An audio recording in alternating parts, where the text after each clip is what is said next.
Senhor, aumenta a nossa fé.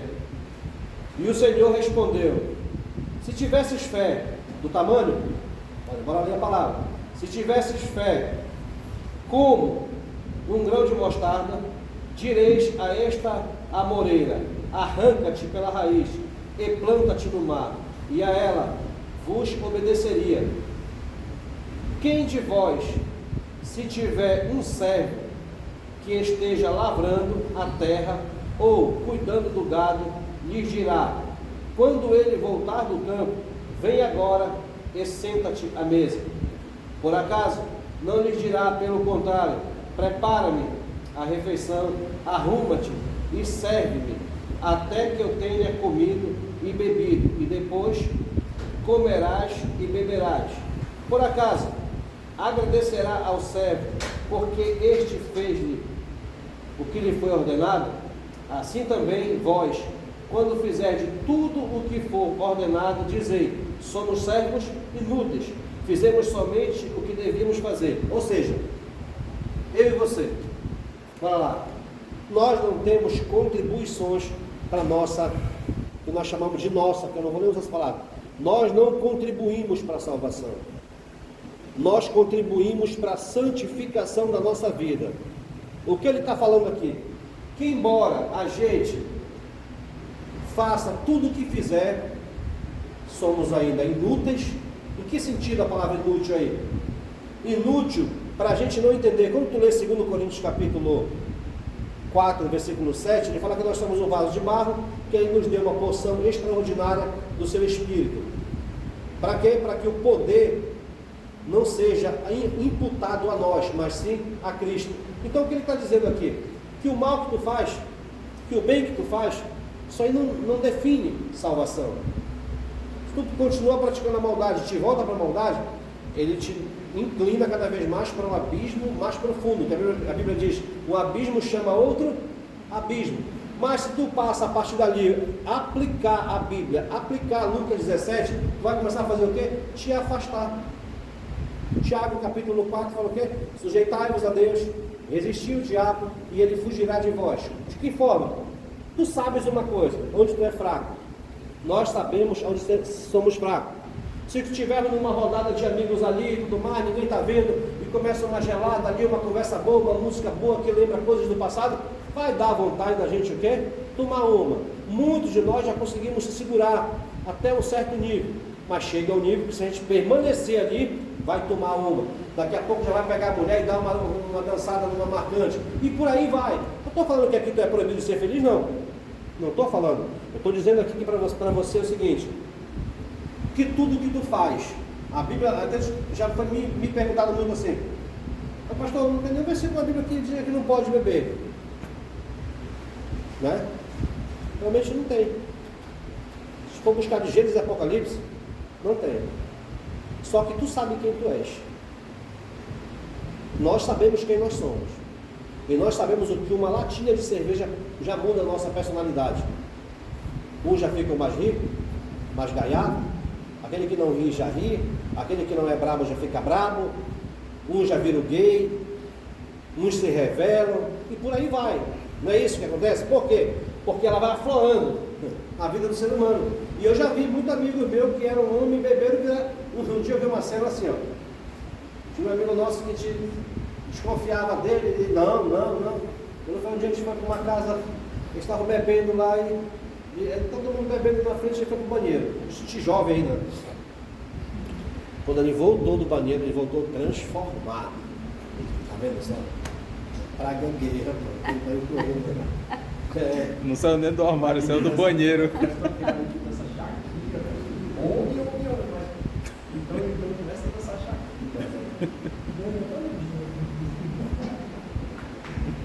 Não é gay não, só quando bebe todo dia, feliz. Então é isso, vamos lá, voltar para o sério. Então o que é que está acontecendo aqui? O nosso entendimento ele precisa mudar. De que forma? Pense bem. O que é que os discípulos estão voando aqui? Por quê? Porque eles olham um para o outro e falam assim, nós nenhum presta. Nós, todo mundo aqui, nós somos rebarbados. Um não acredita, outro acredita, um faz, outro não faz. E o que ele vai pensar aqui? Aumenta a nossa fé, Senhor. E o que ele fala assim acerca dos discípulos? Que mesmo depois de ter feito tudo, perdoei, Senhor. Amei, Senhor. Tu não fez mais do que tu devias. Filha, tu não fez mais do que tu devias fazer. Passa para ele. Tu não fez mais do que tu devias fazer. Tu não fez mais do que a tua obrigação. E qual é a nossa obrigação como servo? Perdoar. Amar. Ser obediente. Tentar se resguardar de muitas coisas. Fazendo tudo isso, tu não fez mais do que tu devia fazer. E quem não faz? Mas antes de amarrar uma pedra no pescoço, se jogar lá naquele rio maior da nossa viária ali embaixo, que já cai morto já, né? Não precisa muita coisa, né? Isso daí é para quem dá tempo de discernimento, né? Sim. Para aquele que não tem da porta para fora. Isso, né? Aí bora lá. Aconteceu que, indo ele para Jerusalém, passou pela divisa entre Samaria e a Galileia. Ao entrar em um povoado, 10 leprosos saíram-lhe ao encontro, pararam de longe e gritaram: Jesus, mestre, tende compaixão de nós. Logo que os viu, ele lhes disse: ide, mostrai-vos ao sacerdote. E aconteceu que, quando iam, ficaram purificados.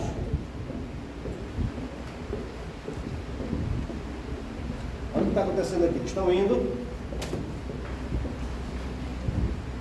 Qual o respeito dos leprosos aqui primeiro? Os leprosos sabiam da qualidade de vida deles.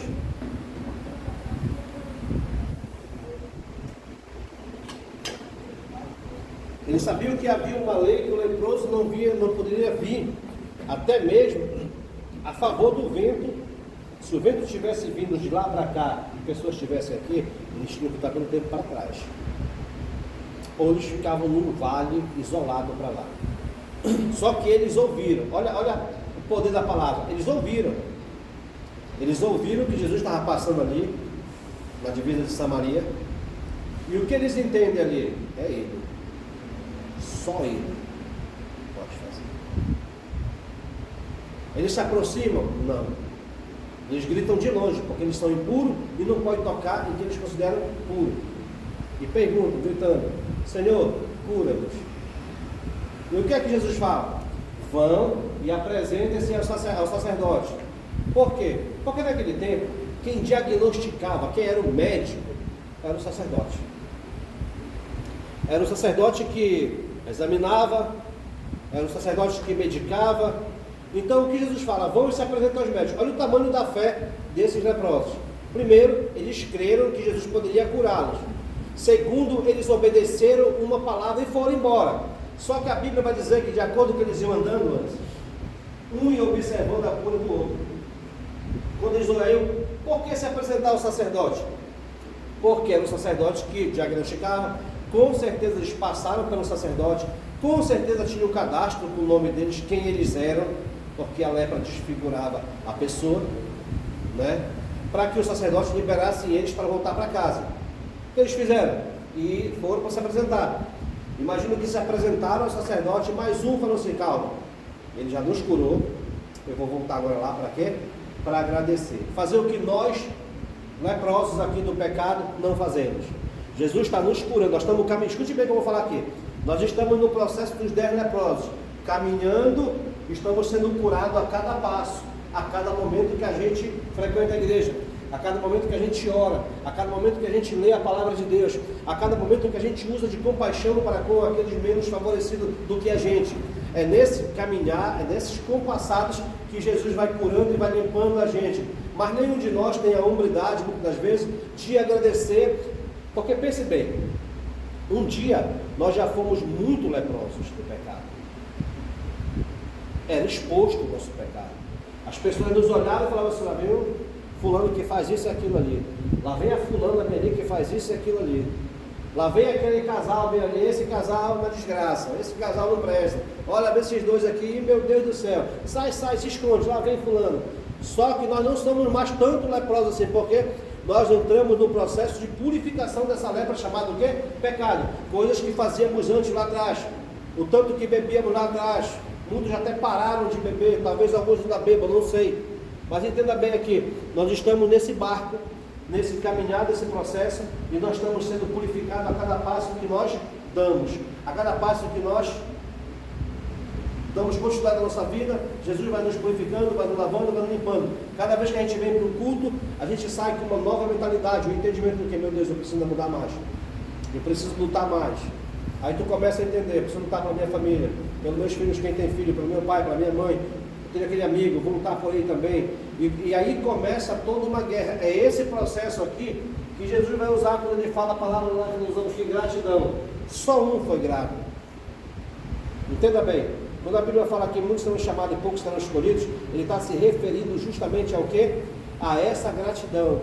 Da gente entender uma coisa, que nós estamos ainda no caminho do quê? De ir falar com o sumo sacerdote que é Jesus. De nos apresentar um dia para ele. Só que quando esse dia não chega, nós estamos nos passos ainda dos 10 leprosos. Será que nós não temos essa dignidade na nossa cabeça? De ter esse entendimento e falar assim, eu preciso voltar e agradecer? Por quê? Quem éramos nós outrora? Quem éramos nós em outro momento? A nossa diversão não era vir à igreja.